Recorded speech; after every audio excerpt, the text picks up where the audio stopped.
राधे राधे दोस्तों, आज आप सुने माँ तुलसी की व्रत कथा।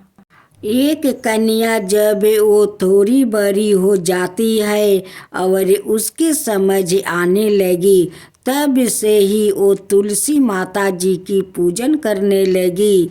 इसके प्रत्येक दिन का नियम है कि तुलसी माता जी का पूजन करने के बाद ही खाना खाती। जब वो कन्या शादी का लायक हुई, तब उसके माता पिता ने उसकी शादी करवा दी। कन्या को उसके माता पिता ने दहेज में भी एक तुलसी का गमला दिया। ससुराल में वो प्रत्येक दिन सवेरे उठते ही पूजा करती, फिर उसके बाद ही खाना खाने बैठती। उसकी 2 जेठानियाँ थी, वो दोनों उसका मजाक उड़ाती कि बड़ी नियम धर्म वाली बनती है। उन दोनों को उससे बहुत हिंसा होती थी, इसलिए वो दोनों तुलसी जी का गमला छुपा देती। वो कन्या बड़ी मुश्किल से गमला ढूंढ कर लाती, अच्छे से पूजा करती और फिर खाना खाती। वो गमला ढूंढ कर ले आती तो एक दिन उसकी जेठानी ने गमला ही दूर फेंक दिया। कन्या ने खूब ढूंढा, पर उसे गमला नहीं मिला। वो बहुत ही परेशान हो गई। उस दिन तो उसने खाना भी नहीं खाया। उसका नियम जो था, उस कन्या की सच्ची भक्ति देखकर तुलसी माता उसे बहुत प्रसन्न हो गई और उसके कमरे में तुलसी माता का गमला प्रकट हो गया। अगले दिन सुबह जब वो उठती तो क्या देखती है कि उसके खाट के चारों कोना पर तुलसी माता का गमला आ गया है। यह देख कर वो तो बहुत प्रसन्न हो गई कि अब मेरी तुलसी माता को कोई चुरा नहीं सकेगा। पूजा करने के लिए भी कहीं और जाना नहीं पड़ेगा और कोई मेरी तुलसी माता को फेंक भी नहीं सकेगा। वो तो जल्दी से उठकर स्नान करती है और तुलसी माता की पूजन कर लेती है। तब वो खाना खाने बैठती तो उसकी जेठानियाँ मजाक करने लगी कि लो, देवरानी का नियम धर्म पूरा हो गया। उससे पूछती है कि तुलसी जी की पूजा कर ली क्या? देवरानी धीरे से बोलती है, हाँ कर ली। जेठानिया बोलती है, कहाँ से कर ली पूजा? गमला तो मैं फेंक दिया है। देवरानी कहती है कि देख लो, मेरे कमरे में खाट पर तुलसी जी लग रही है। जेठानिया बहुत शर्मिंदा हुई और बोली कि देवरानी, तेरी भक्ति सच्ची है, हमने तुझे बहुत परेशान कर रखा है, हमें माफ़ कर दे। देवरानी उन्हें माफ़ कर देती है। हम भी तुलसी माता जी से यही प्रार्थना करते हैं कि हे तुलसी माता, जैसी कृपा अपने देवरानी पर किया, वैसा ही हम सब पर करना। तुलसी माता की जय हो, तुलसी माता की जय हो।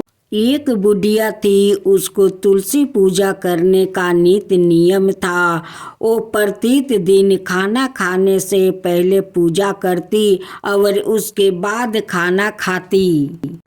वो तुलसी माता से प्रार्थना करती कि हे तुलसी माता, खाने में खीर का भोजन देना, पाठ पीतम्बर का वेश देना, योगियों जैसी मौत देना, स्वर्ग का वास देना, राम लक्ष्मण की कांधा देना, सीता जी का चाल चलावा देना। यह सब सुनकर तुलसी जी सूखने लगी।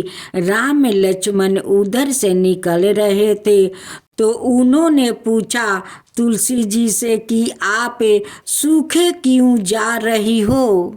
तब तुलसी बोली, एक बुढ़िया रोज मेरी पूजा करती है और वह मुझसे खाने का लड्डू मांगती है, खेलने को भाई मांगती है, खाने को खीर का भोजन मांगती है, पाट पीतम्बर का वेश मांगती है, आपकी कांधा मांगती है, सीता जी का चाल चलावा मांगती है, स्वर्ग का वास मांगती है, योगियों सी मौत मांगती है।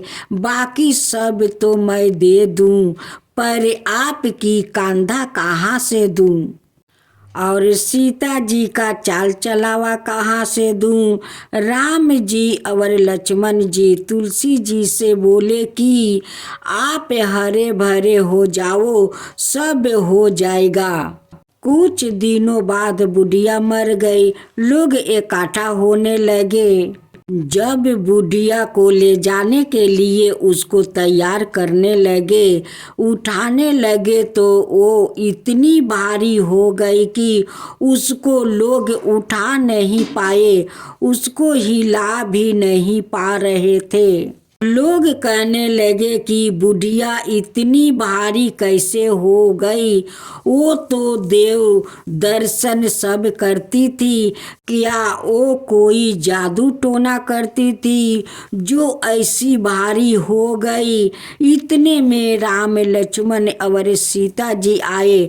सीता जी ने चाल चलावा किया और राम लक्ष्मण ने कांधा दिया और बुढ़िया तो सदैव बैकुंठ चली गई। हम भी तुलसी माता जी की प्रार्थना करते हैं, हे तुलसी महारानी, जैसे उस बुढ़िया पर कृपा किया वैसे सब पर करना। हे तुलसी माता, वैसे ही सब पर करना। तुलसी माता की जय हो, तुलसी माता की जय हो, तुलसी भगवान की जय। राधे राधे दोस्तों, आज आप सुने एकादशी व्रत कथा। धर्मराज युधिष्ठिर कहने लगे कि हे भगवान, आप पूष मास की कृष्णा एकादशी अथवा सफला एकादशी का महात्म्य बताकर बड़ी कृपा की है।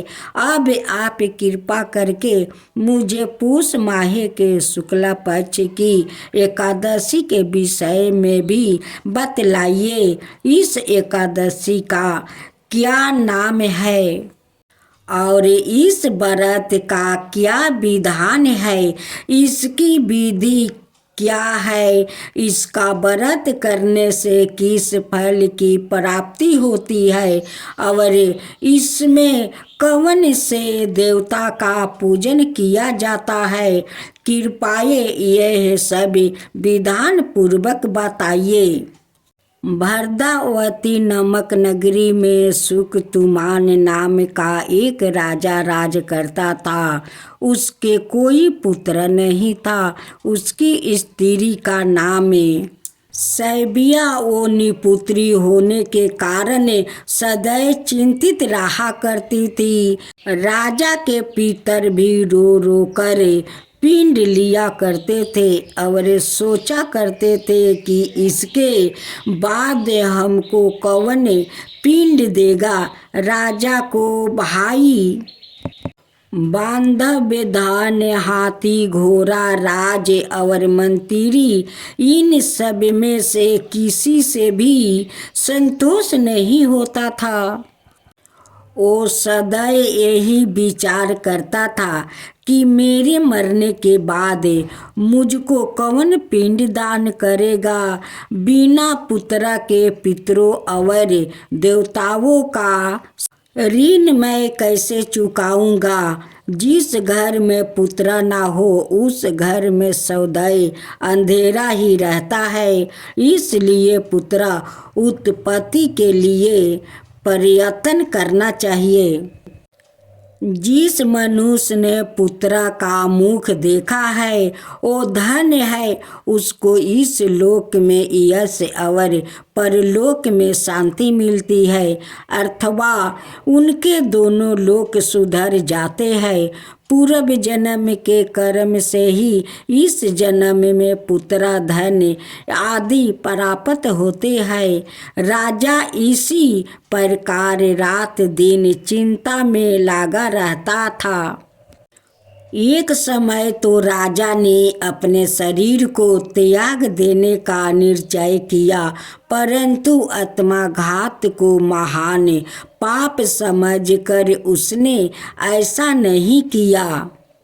एक दिन राजा ऐसा ही विचार करता हुआ अपने घोड़े पर चढ़कर वन को चल दिया और पंछियों और वृक्षों को देखने लगा। उसने देखा कि वन में मृगा, व्याघ्र, सुअर, सिंह, बांदर, सांप आदि सब भ्रमण कर रहे हैं। हाथी अपने बच्चों को और हाथिनियों के बीच घूम रहा है। इस वन में कहीं तो गीदड़ अपने ककरों से सवाए में बोल रहे हैं, कहीं उल्लू धवानी कर रहे हैं।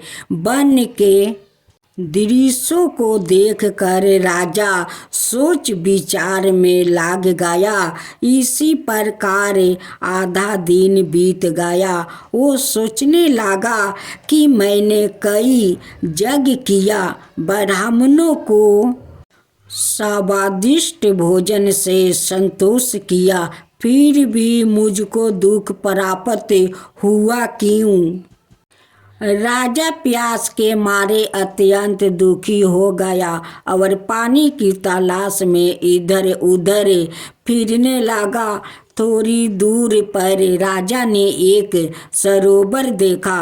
उस सरोवर में कमल खिले थे और सारस, हंस, मगरमच्छ आदि विहर कर रहे थे।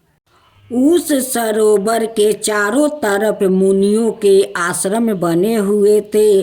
उसी समय राजा के दाहिने अंग फरकने लगे। राजा शुभ शगुन समझकर घोड़े से उतर कर मुनियों को दंडवत प्रणाम करके बैठ गया। राजा को देखकर मुनियों ने कहा, हे राजन, हम तुमसे अत्यंत प्रसन्न है। तुम्हारी क्या इच्छा है सो कहो। राजा ने पूछा, महाराज, आप कौन है और किस लिए यहाँ आए हैं, कृपा करके बतलाइए। मुनि कहने लगे कि हे राजन, आज संतान देने वाली पुत्रादा एकादशी है। हम लोग विश्वा देव है और इस सरोवर में स्नान करने के लिए आए हैं। मुनि बोले, हे राजन, आज पुत्रादा एकादशी है, आप अवश्य ही इसका व्रत करें। भगवान की कृपा से अवश्य ही आपका घर में पुत्रा होगा। मुनियों के वचनों को सुनकर राजा ने उसी दिन एकादशी का व्रत किया और द्वादशी को उसका पारण किया। उसके पश्चात मुनियों को प्रणाम करके महल में आपस आ गया। कुछ समय बीतने के बाद रानी ने गर्भ धारण किया और 9 महीने के पश्चात उनके एक पुत्र हुआ। वो राजकुमार अत्यंत शूरवीर और प्रजापालक हुआ। श्री कृष्णा बोले, हे राजन, पुत्र की प्राप्ति के लिए पुत्रादा एकादशी का व्रत करना चाहिए। जो मनुष्य इस महात्म्य को पढ़ता यह सुनता है, उसे अंत में स्वर्ग की प्राप्ति होती है।